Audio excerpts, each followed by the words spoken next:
fala terapêutica de hoje, da série A Clausura Necessária, é sobre crianças confinadas. Eu sou Luíse Madeira, psicóloga, gravando para o canal New Me. Sobre os pais estarem presos em casa com os filhos, neste tempo difícil que estamos vivendo, praticamente tudo que escutei e li dizia respeito à dificuldade dos adultos de suportarem suas crianças. Esta fala terapêutica é uma proposta de reflexão sobre a ótica da criança prisioneira na circunstância de pandemia. É sobre o sofrimento real da sensação de isolamento infantil. Cada vez que eu leio uma menção sobre quantas crianças estão causando transtorno em casa e os comentários desrespeitosos que as outras pessoas fazem em seguida a essas menções, eu penso: que sociedade é essa em que vivemos? Que tipo de famílias somos nós que não temos estrutura para conviver em continuidade com os nossos próprios filhos? Quem somos nós, esses adultos egocêntricos e narcisistas, que não suportamos que as pessoinhas que nós mesmos geramos e educamos perturbem o nosso caos pessoal? Sim, eu sei que está difícil para todo mundo.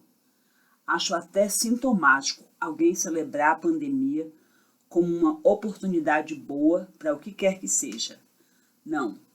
Se isso que estamos vivendo for algum tipo de aula para qualquer processo de aprendizagem existencial, eu não gostaria de estar matriculada nesse curso. Eu também sei como está puxado para as mães, principalmente e excepcionalmente para alguns pais. As mulheres eu acho bem sobrecarregadas, pois é muito desafiador fazer em casa o trabalho que é feito normalmente fora dela, o home office, atendendo às necessidades das crianças, fazendo a ponte com a escola, orientando as tarefas, funcionando sem ajuda doméstica e coordenando toda a funcionalidade daquilo que virou a sede de tudo, a casa. Então, eu sei da sobrecarga materna, mas esta fala terapêutica é para levar vocês a pensarem sobre o quanto este tempo também tem sido difícil para as crianças. A dificuldade da criança, nesse tempo de pandemia, se configura em duas concepções, a de rotina e a de tempo. Vou explicar. Sobre rotina. Um dos elementos que dá mais segurança para uma criança é a rotina.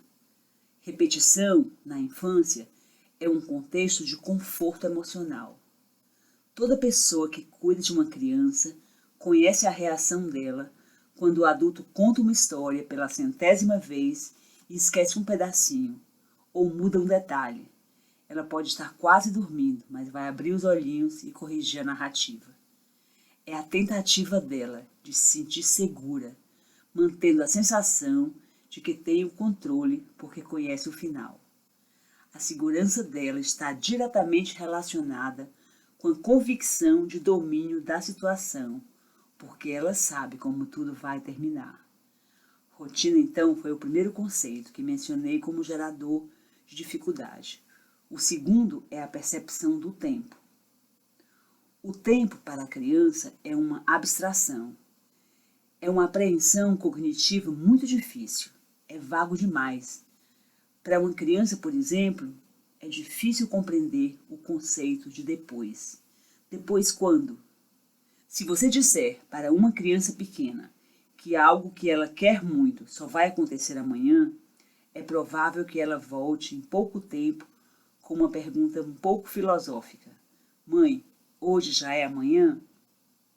Falando em concepção filosófica, eu lembrei do filho de uma amiga, que hoje já é adulto, mas que na infância demonstrou a seguinte inquietação.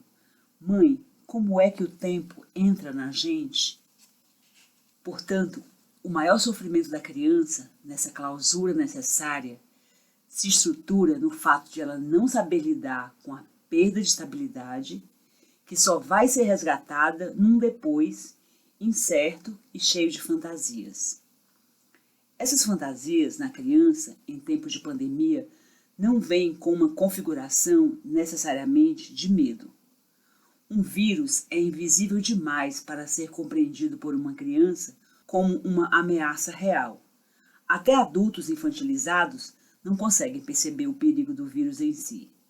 A criança produz sim suas fantasias, não necessariamente de medo, como eu falei, mas ao produzir suas fantasias, ela precisa do adulto para construir os conceitos.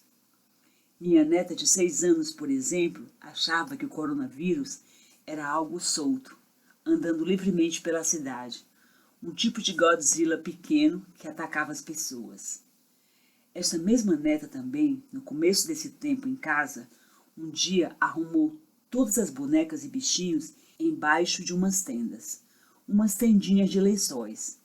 Ela não falou nada, mas eu, quando recebi a foto, pensei, talvez ela esteja funcionando como o adulto do sistema, que protege todos os bonecos de um perigo imaginário. É isso, as crianças nunca precisaram tanto de seus adultos como estão precisando em tempos como hoje, sendo que a porção de adultos por criança foi drasticamente reduzida. Elas estão longe dos professores, alguns estão longe das babás, de tios e, principalmente, quase todos estão distantes dos avós, um tipo de adulto lúdico e essencial para as crianças. Nessa redução da quantidade de pessoas, a relação com os pais ou com uma das figuras parentais de convivência no confinamento é diretamente afetada. A relação pode se tornar poeticamente intensa ou dramaticamente saturada. Tudo vai depender da atitude dos adultos.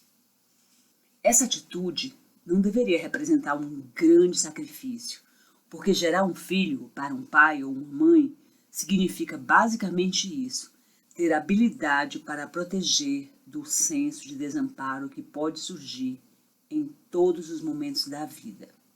Chegou uma hora importante, pais, hora de ser maduro e discernir em que a sua criança precisa de você nesse tempo de clausura necessária. Eu vou dizer 5 coisas pelas quais eu considero que uma criança precisa de um adulto nesse tempo. Número 1, a criança precisa de um adulto para estabelecer suas novas rotinas a fim de que ela volte a se sentir segura. É difícil para ela compreender esse tempo esquisito, no qual ela não vai para a escola, mas precisa estudar. Seus pais ou sua mãe está em casa, mas não é época de férias.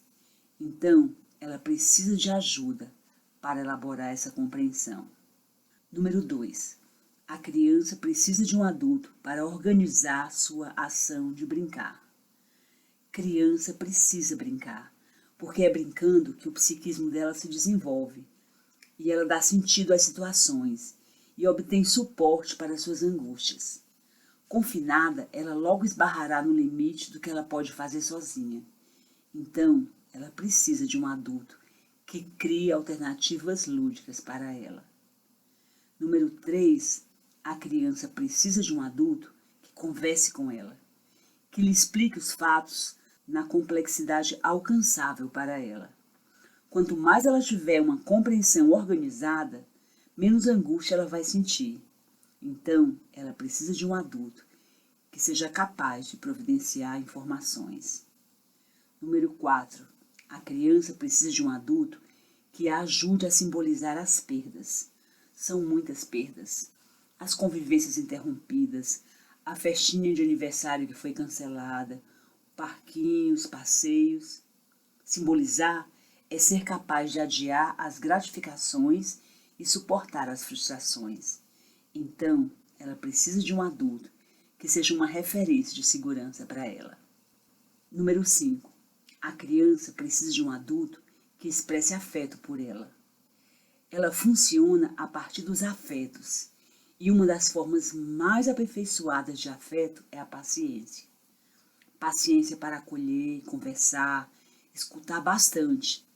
É uma oportunidade muito propícia para ensinar a criança sobre encontrar prazer em outras formas de convivência, demonstrar a importância de obedecer os códigos sociais, conversar sobre medos.